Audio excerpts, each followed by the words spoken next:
bago tayo mag-secret file, ay ilike mo muna ang video na to at mag-subscribe na sa aming YouTube channel. Don't forget to click the notification bell para hindi ka nahuhuli sa latest episode ng DJ Rocky's Secret Files.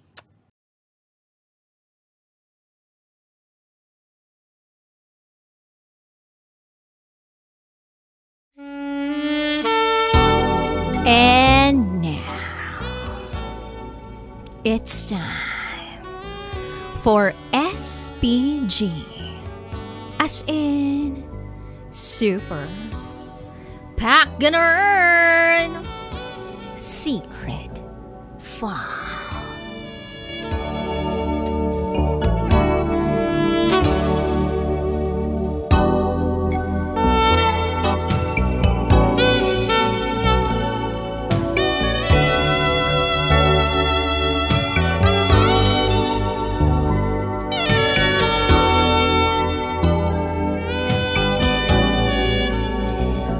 Hubaran o hubarin ko raw yung damit ko, pati bra.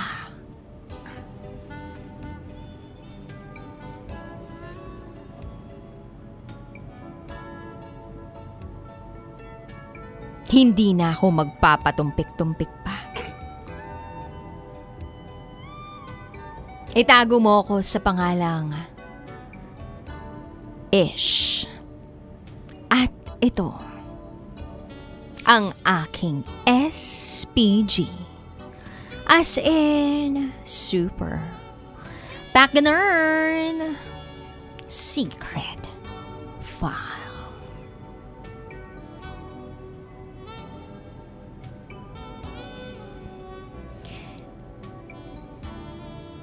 Nag-apply kami ng scholarship ng kapatid ko.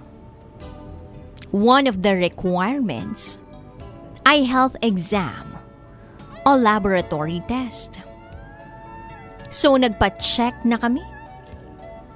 Nakalagay rin na isa sa requirement ay ang chest x-ray. Pumunta ako sa clinic para magpa-x-ray. Medyo kinakabahan ako kasi first time ko yun. Hindi ko alam ang gagawin. Tinawag ng kahera yung radtech para isunod na raw ako. E di mas lalo akong kinabahan kasi lalaki yung radtech na mukhang nasa early 20s pa lang ang edad. Ay, ang hot ni Fafa. Pero, kabado pa rin ako. So, pinapasok na ako sa room kung saan andun ang mga gamit. At sa loob ng room na yon ay may maliit na espasyo. Dun daw ako magbihis. Hubarin ko raw yung damit ko, pati bra. At may sinabi siya na hindi ko na masyadong narinig. Tapos, lumabas na siya.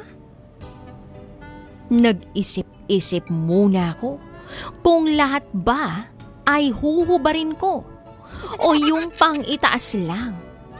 Kaya ang ginawa ko ay hindi muna ako nagbihis. Pumasok siya at tinanong ulit ako kung tapos na raw ba ako.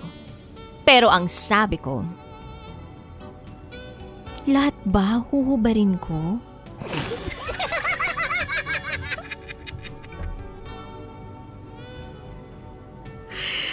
Medyo natawa siya.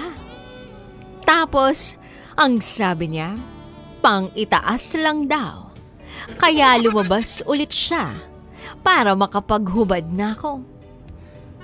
Nung nahubad ko na ang pang-itaas ko, pati bra, mas lalo akong kinabahan kasi sabi ko sa sarili ko, oh my, ano ang ipang tatakip ko sa hubad kong katawan?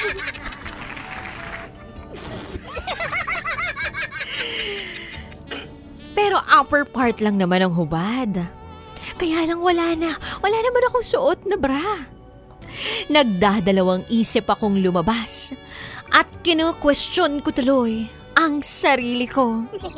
Baka pinaglalaruan lang ako ng Radtech na ito at hindi talaga magtatanggal ng damit. Kumatok ang Radtech tapos nagtanong kung tapos na ba ako. Kaya ang ginawa ko, kinuha ko ang t-shirt ko at yun ang ginawa kong pangtakip. Sa may mount, pinatubo ko. Oo, tinakpan ko ang mount pinatubo ko gamit ang t-shirt na hinubad ko. Para ko siyang ginawang tawang, pero sa harap lang nakatakip. Ganon. Huminga ako ng malalim at lumabas.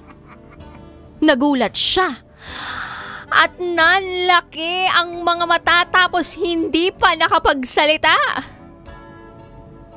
Ako naman, nahihiya. Ang awkward. Kasi kami lang dalawa sa loob ng room. Yung nagkakatitigan lang kami tapos maya-maya ay iniwas niya ang mga mata niya sa akin.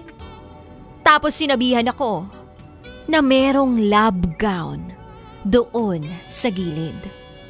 Yun daw ang dapat suotin ko. Potek.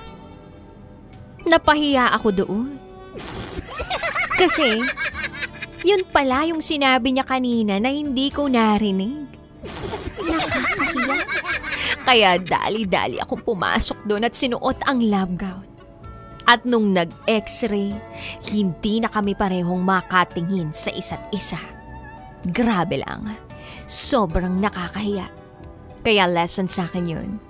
Grade 12 pa naman ako noon pero medyo may bobo. P.S. Buti na lang hindi ko nabitawan ng damit. Hanggang dito na lang po, DJ Rocky. Muli, ako si Ish. At ito, ang aking SPG. As in, super. Back in the Secret File.